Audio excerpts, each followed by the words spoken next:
The Reformation began as a religious reaction against established abuses within the Church, but it also reflected profound changes in European society. The Reformation followed the expansion of commerce, the arteries of which became the conduits of reform. Both Protestant and Catholic reformations affected art, architecture, print culture, education, popular culture, and family life. Print culture, the printing press helped expand the Reformation without causing it. There was, to be sure, nothing about the rapid increase in print culture that would help the cause of religious reform and not the Roman Catholic Church. But a rapid expansion in the publication of pamphlets, books, and other printed material occurred at a time when reformers were lending church doctrine and papal authority.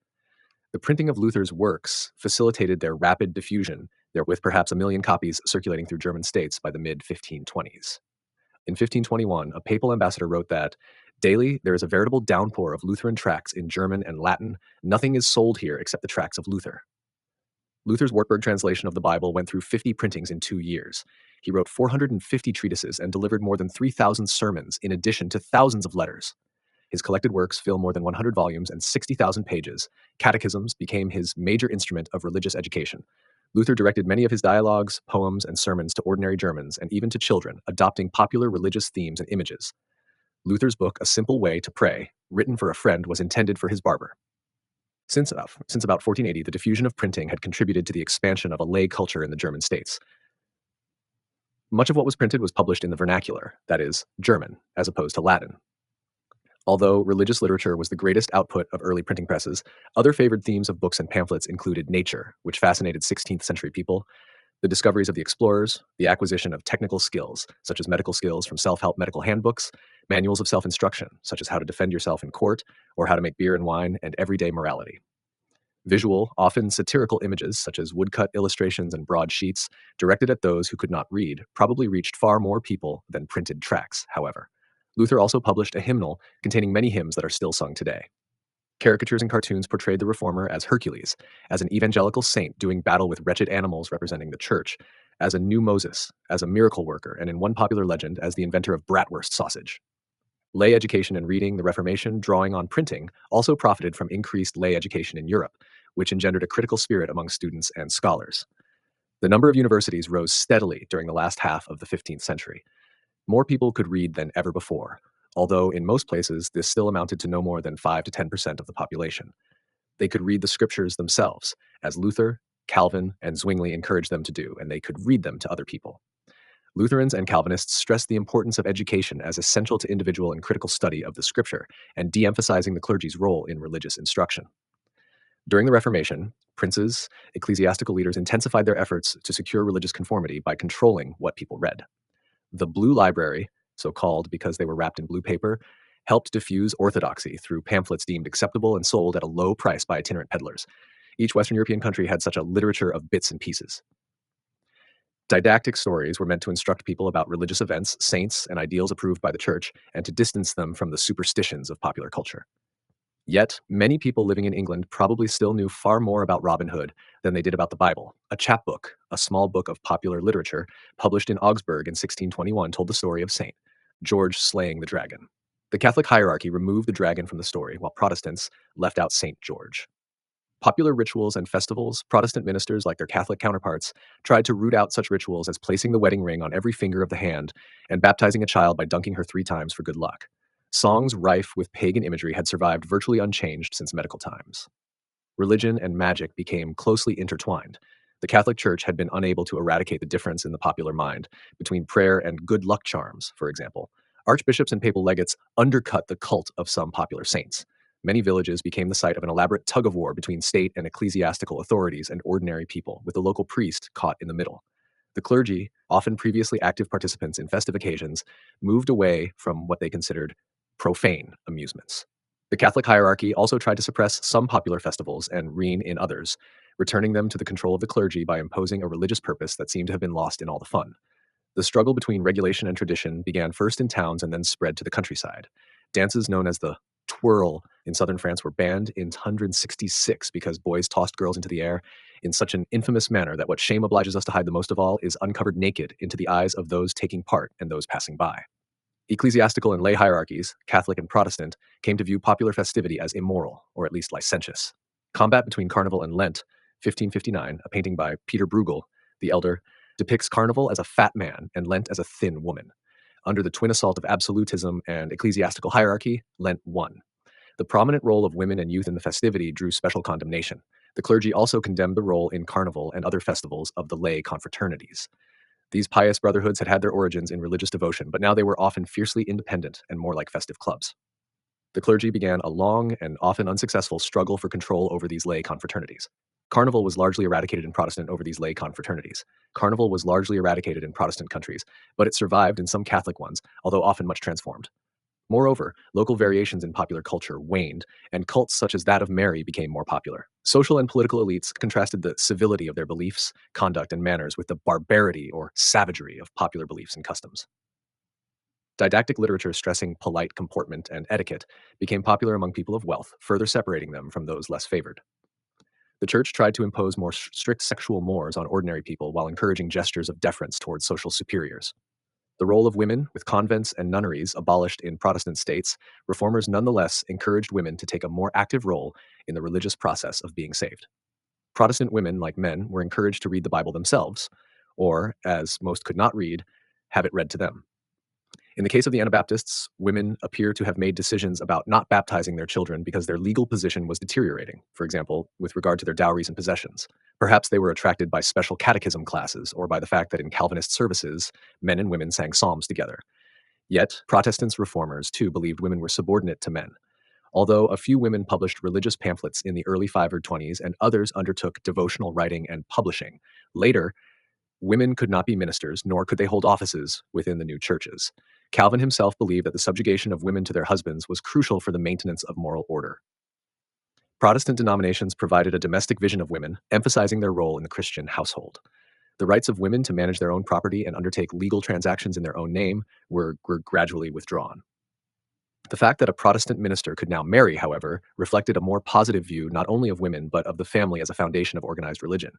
One pamphleteer admonished husbands that their wives were no dish clouts, nor no drudges, but fellow heirs with them of everlasting life, and so dear to God as the men. Because they no longer consider marriage a sacrament, Protestants also reluctantly accepted divorce in limited cases. Luther viewed adultery, importance, and abandonment as the reasons for a divorce, but he counseled bigamy over divorce, Catherine of Aragon. Divorce remained quite rare and occurred only after a long, expensive legal process. In Catholic areas, women could still rise to positions of importance in convents or in the new charitable order. But the Council of Trent reaffirmed the Catholic Church's ideal of female chastity, reinforced by the widespread cult of Mary. The chapbooks of the Catholic Reformation still taught that the female body was a source of sin and therefore had to be controlled. Witches came to symbolize superstitious aspects of popular religion. Catholic and Protestant churchmen identified and persecuted witches as part of the campaign to acculturate the masses with acceptable beliefs. Witch hunts peaked during the first half of the 17th century. In the southwestern states of the Holy Roman Empire alone, more than 300 separate witch trials resulted in the execution of 2,500 people between 1570 and 1630, almost all women. In itself not surprising, as church authorities and priests were all male. Theologians and judges sought to demonstrate that accused witches embodied the kingdom of the devil. To some extent, the Catholic Reformation wanted to create the idea of a satanic kingdom of evil on earth with which to juxtapose orthodoxy. Witches, identified by common reputation, sometimes stood accused of saying Latin prayers backward, or performing black masses while standing facing their congregations, instead of facing the altar, defiantly inverting the kingdom of God. One woman was accused of consuming several husbands. Often, witches were blamed for evil that had befallen villagers: a fire, the unexplained death of a cow, a male suddenly smitten with impotence. Most of those accused of being witches were rural, poor, and single women who confronted the hostility of other villagers, particularly small town officials and wealthy peasants.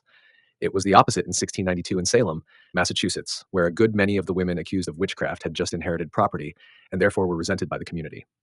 Some witches confessed under pain of torture, such as one woman in southern France who was scorched like a pig and cooked alive, having been accused of spreading an evil powder while committing crimes.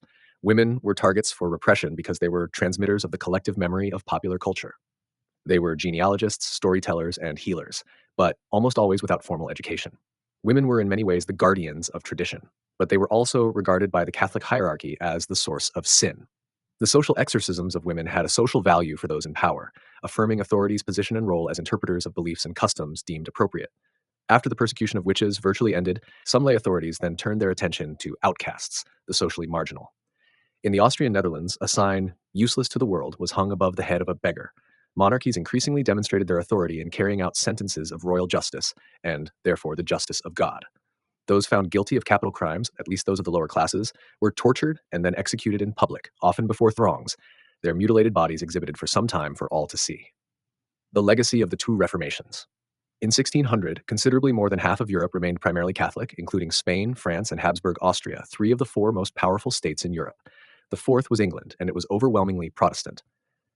The Dutch Netherlands, at war with its Spanates, the Reformation failed to influence Diet, only free the Europeer aided a strong missionary impulse among Protestants and Catholics alike. With the gradual opening up of the world to European commerce and colonization, the Jesuits particularly ranged far and wide. Some made converts, and a few found martyrdom in Asia and Latin America. In Central Europe, the complexity of the state system facilitated reform. The Peace of Augsburg of 1555 reinforced German particularism, that is, the persistence of a myriad of small independent states in Central Europe. In contrast, the larger, centralized, and more powerful states like Spain and France most successfully resisted the reform movement. That France and Spain already were large states with relatively strong monarchies helped the Catholic Church remain the dominant religion there, despite the inroads of reform and subsequent wars of religion in the former. Yet in both states, the Catholic Church remained subordinate to the monarchy, with both the French and Spanish kings retaining considerable authority over ecclesiastical appointments. The Protestant reformers accepted a separation of functions within the he world. Henceforth, the political institutions of the protest knee states remained relatively secularized. In German states and in Scandinavia, Lutheranism was introduced as a state church, in part because reformers originally needed the protection of princes against Catholic rulers, notably Charles V. In England, Anglicanism also took on the status of a state religion. Both Lutheran and Anglican reforms rigorously subordinated the church to the state, separating the spiritual and temporal realms. Whereas Zwingli had called for the complete fusion of church and state, Calvinism alone provided for the institutional separation of both, although in practice the magistrates of Geneva restricted the church's autonomy. Anabaptist sectarians, in contrast, wanted their communities to have nothing at all to do with the state. All reformers called on their rulers to do God's work on earth, arguing that the papacy and the Catholic monarchs had failed to do so. The Lutheran and Calvinist states were thus not necessarily any more tolerant of religious dissent than those that remained Catholic. Following the Peace of Augsburg in 1555, German princes used their control of the Reformed churches to consolidate their political authority. Lutheranism remained wedded to a patriarchal structure of society, which appealed to property owners at all social levels. Yet the extent to which the princes succeeded in obtaining religious adherence is, of course, almost impossible to know, despite some attempts to make church attendance mandatory and to punish those who were absent. Nonetheless, compelling people to attend Sunday services did not guarantee what or even if they believed. One can never know how typical were the thoughts of one girl who related that the sermon she had just sat through was such a deal of Bible babble that I am weary to hear eat, and I can then sit down in my seat and take a good nap. In one English parish in 1547, it was reported that when the vicar goeth into the pulpit to read what he himself hath written, then the multitude of the parish goeth straight out of the church, home to drink. Finally, the Peace of Augsburg and the Council of Trent did not end the rivalry between Catholics and Protestants, nor, for that matter, the rivalry between different Protestant denominations. Religious conflict would, to a great extent, help define the first half of the 17th century, the age of the wars of religion.